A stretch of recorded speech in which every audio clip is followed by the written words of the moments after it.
Google దోమల operation ఏంటి? Operation దేనికోసం గూగుల్ ఈ విధంగా జనరల్గా ఏఐకి సంబంధించి గూగుల్ జెమిని అని ఇంకేదో ఇస్తుందని అది ఇది అనుకుంటున్నాం కదా. ఇక్కడ ఏంటిది గూగుల్ దోమల ఆపరేషన్ ఏంటి? అది ఒక్కసారి చూస్తే గూగుల్లో కొత్తగా దోమల ఆపరేషన్ మొదలుపెట్టింది. కాలిఫోర్నియా, ఫ్లోరిడాలో 32 మిలియన్ల దోమలు రిలీజ్ చేయడానికి యుఎస్ ఫెడరల్ రెగ్యులేటర్స్ నుంచి పర్మిషన్ కోరిందని యాహూ తన రిపోర్ట్లో తెలిపింది. ఈ దోమలు రిలీజ్ చేయడం వెనుక ప్రత్యేక కారణం ఉంది. ఎందుకు ఏంటి?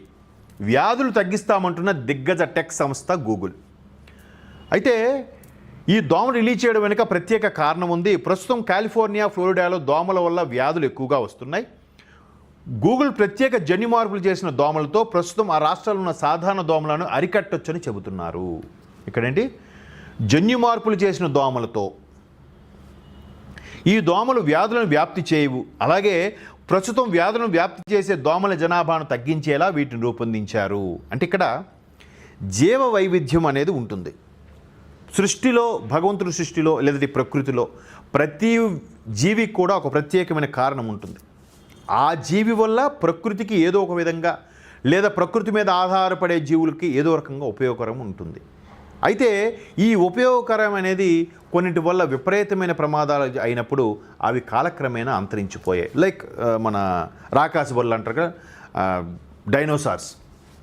అలాగే ఇక్కడ దోమలు కూడా కొన్ని రకాల వాటికి ఉపయుక్తంగా ఉంటాయి. కానీ ఇలా చేయడం వల్ల దోమలే లేకపోతే అవి సృష్టికి ఉపయోగకరంగా ఉండే వాటివి ఏదో ఒక పద్ధతిలో ఉపయోగం ఉండేవి పూర్తిగా లేకపోతే ఇబ్బందికర పరిస్థితులు వస్తాయి. నేపథ్యంలో వ్యాధుల్ని స్ప్రెడ్ చేయకుండా, అంటువ్యాధుల్ని స్ప్రెడ్ చేయకుండా ఉండే దోమల్ని ఇక్కడ సృష్టించబోతున్నాయి అనేది గూగుల్ యొక్క ఉద్బోధ.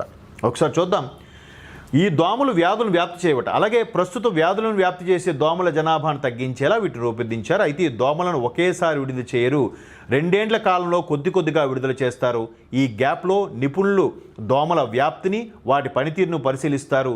ఈ దోమలను సుదీర్ఘకాలంలో ఉపయోగించి కాలిఫోర్నియా, ఫ్లోరిడాను వ్యాధులు తెచ్చే దోమలు లేని రాష్ట్రంగా తీర్చిదిద్దాలని ప్లాన్ చేస్తున్నారు. దీనికి గూగుల్ ఒక ప్రాజెక్టు స్టార్ట్ చేసింది.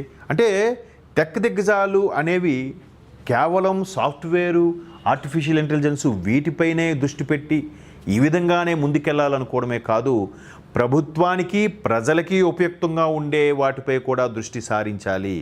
అది అమెరికాలో వంటి దేశాల్లో ఎట్లాంటివి అవుతాయి అంటే దేశం మాకేమిచ్చిందని అనుకునే వాళ్ళు కానీ దేశం మనమేమిచ్చాం అనుకునే వాళ్ళు చాలా తక్కువ మన దగ్గర. సో ఇక్కడ వాళ్ళు దోమలు లేని ఎస్పెషల్లీ చూసాం కదా, కాలిఫోర్నియా, ఫ్లోరిడా వీటన్నిటికి కూడా ఎక్కువగా దోమల ప్రభావం. పైపెచ్చు ఈ 2 రాష్ట్రాల్లో ప్రవాస విదేశీయులు ఉంటారు. అంటే విదేశాల నుంచి వచ్చే వాళ్ళు ఎక్కువగా, అందులో భారతదేశం నుంచి వచ్చే వాళ్ళు ఎక్కువగా అక్కడ ఉండే పరిస్థితి ఉంది. అదనే కాకుండా ఎక్కువగా దోమల బెడద ఉన్న నేపథ్యంలో అక్కడి నుంచి అన్ని రకాల వ్యాధులు విస్తరిస్తున్నాయి అమెరికాలోని మిగతా 48 రాష్ట్రాలకు కూడా.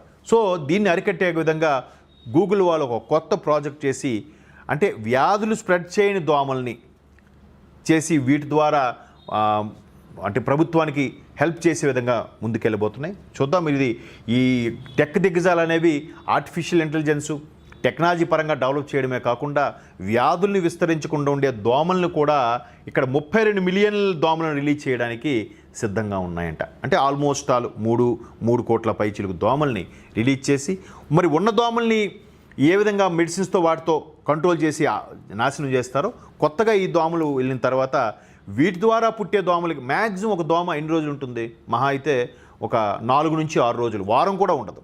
సో వీటి ద్వారా మరికొన్ని ప్రొడ్యూస్ చేసి ఆ దోమలు గుడ్లు పెట్టి వాటిని పిల్లలు పెట్టి, సో అలా చేసి ఆ దోమల ద్వారా ఒకవేళ కుట్టినా కూడా వ్యాధులు స్ప్రెడ్ అవ్వకుండా, అంటువ్యాధులు ప్రబలకుండా ఉండడానికి ఈ గూగుల్ టెక్ దిగ్గజ సంస్థ ఈ విధమైన నిర్ణయం తీసుకోవడం అనేది గొప్ప విషయమే. చూద్దాం మరి ఇది ఎంతవరకు సక్సెస్ అవుతుంది. దాన్ని మిగతా దేశాలకు కూడా ఇంప్లిమెంట్ చేయాలని కూడా ప్రపోజల్ ఉంది. ఒకసారి ఈ ప్రాజెక్ట్ సక్సెస్ అయితే ఖచ్చితంగా వాళ్ళు దీన్ని కూడా వ్యాపార ధోరణిలో ముందుకెళ్తారు.